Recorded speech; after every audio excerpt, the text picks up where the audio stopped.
La cervicalgie est une douleur, cette fois, qui part de la base de la tête jusqu'en haut des épaules à peu près, qui est relativement fréquente et qui en plus est bien aggravée, on va dire, par le problème de la distance œil-tâche. C'est le fait de devoir regarder quelque chose d'un peu précis.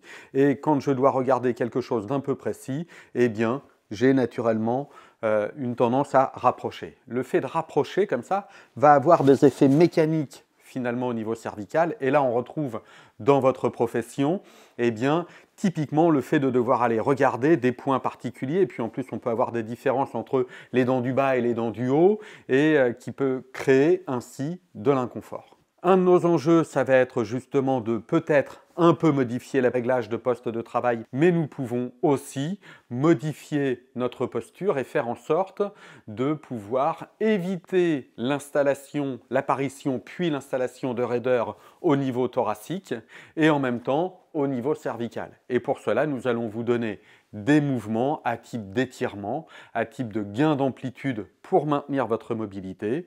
Et nous vous invitons évidemment à maintenir une certaine activité physique pour maintenir cette musculature. Et la musculature la plus importante est celle qui vous redresse, vous permet justement de lutter contre l'attitude enroulée que vous connaissez trop bien dans votre activité professionnelle.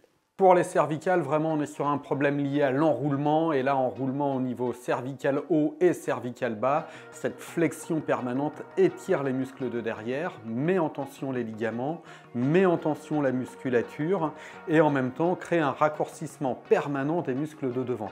Cette zone, du coup, devient un petit peu sensible. De réduire un petit peu cette posture nous paraît être un bon critère.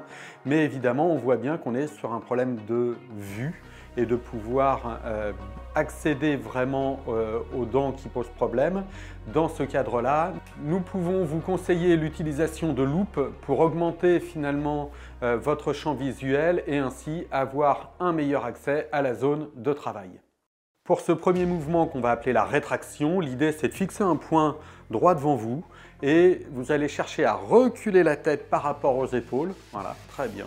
Encore une fois, vous pouvez même vous aider de vos doigts en poussant un petit peu au niveau du menton pour aller un petit peu plus loin, ce qui va majorer en fait l'étirement des structures opposé au mouvement de flexion que vous aviez au préalable. Après ce premier mouvement, on peut faire en plus, à partir de la position de rétraction, un mouvement d'extension où je laisse partir la tête en arrière et ce qui permet d'étirer la musculature de devant. Voilà, on va pouvoir le reproduire encore une fois, 3 à 5 fois. Qui permet d'assouplir le mouvement de vos vertèbres, ce qui permet d'étirer votre musculature antérieure et ainsi de plutôt rééquilibrer les contraintes et d'équilibrer votre mobilité. Le troisième mouvement est un mouvement d'inclinaison, celui où on va venir mettre la main au-dessus de l'oreille et on va tirer. Voilà. Une fois, repos, 2 fois, repos, 3 fois, repos. Avant de faire l'autre côté, ça permet d'étirer les trapèzes supérieurs notamment, ainsi que les muscles scalènes, mais qui du coup nous permettent de retrouver de la mobilité au niveau cervical.